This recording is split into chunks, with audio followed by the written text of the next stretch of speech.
Salut à tous, ici Victor Perrault. Bienvenue sur ma chaîne, où on explore ensemble les mystères de l'intelligence artificielle. Si vous êtes plus passionné par les nouvelles technologies et que vous voulez en savoir plus sur le monde fascinant des réseaux de neurones, alors abonnez-vous pour ne rien manquer. Vous êtes prêts? C'est parti. Bonjour à tous. Dans cette vidéo, je vais vous parler d'un sujet qui me tient particulièrement à cœur, les paniers bio pour protéger nos bébés des perturbateurs endocriniens. Nous savons tous à quel point il est essentiel de veiller à la santé de nos enfants, et ces substances chimiques peuvent avoir des effets néfastes sur leur développement.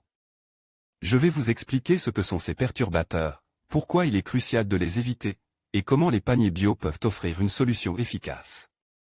Restez avec moi pour découvrir des conseils pratiques et des alternatives saines pour nos tout-petits. Étant donné le succès rencontre, le dispositif d'ordonnance verte qui n'était qu'une expérimentation va être reconduit et étendu à Strasbourg.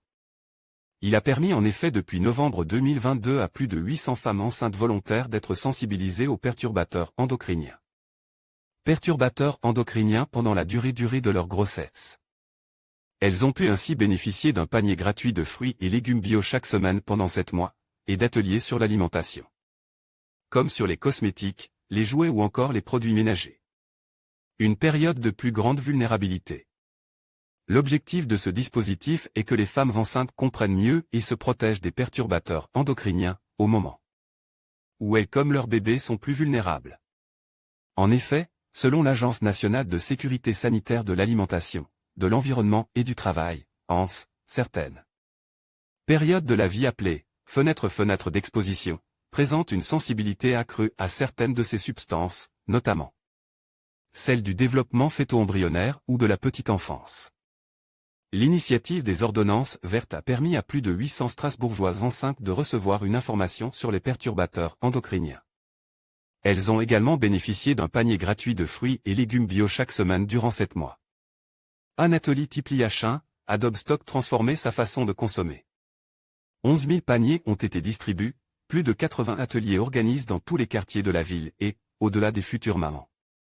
C'est généralement toute leur famille qui a été sensibilisée et qui change de comportement, se félicitait Alexandre Feltz, adjoint en charge de la santé à la mairie de Strasbourg. D'autant que cette ordonnance verte est prescrite par les professionnels de santé, gynécologues, sages-femmes, et médecins généralistes, et n'est donc pas seulement adressée qu'aux femmes qui y sont sensibilisées. Les ordonnances vertes accessibles à toutes les Françaises. À Strasbourg, cette initiative sera donc ouverte en 2024 plus largement à 1500 futures mères, pour qui les préinscriptions sont déjà ouvertes. Ce dispositif fait aussi l'objet d'une proposition de loi portée à l'Assemblée nationale pour que toutes les Françaises puissent en bénéficier.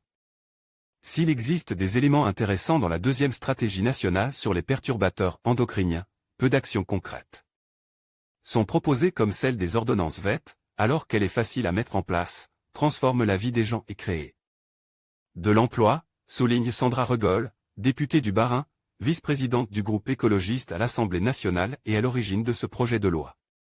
700 millions d'euros versus 160 milliards d'euros. Comment financer ce dispositif à l'échelle nationale estime autour de 700 millions d'euros par an, en extrapolant le budget des 5 cents.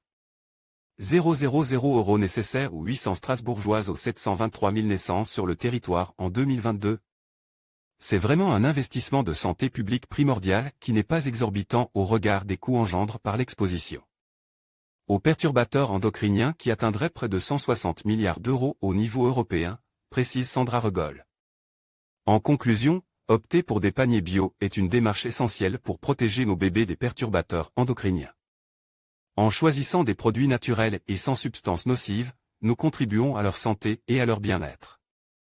Il est crucial de rester informe et de privilégier des alternatives saines pour garantir un environnement sûr et sain pour nos enfants. Ensemble, faisons le choix d'une vie plus saine et respectueuse de leur développement.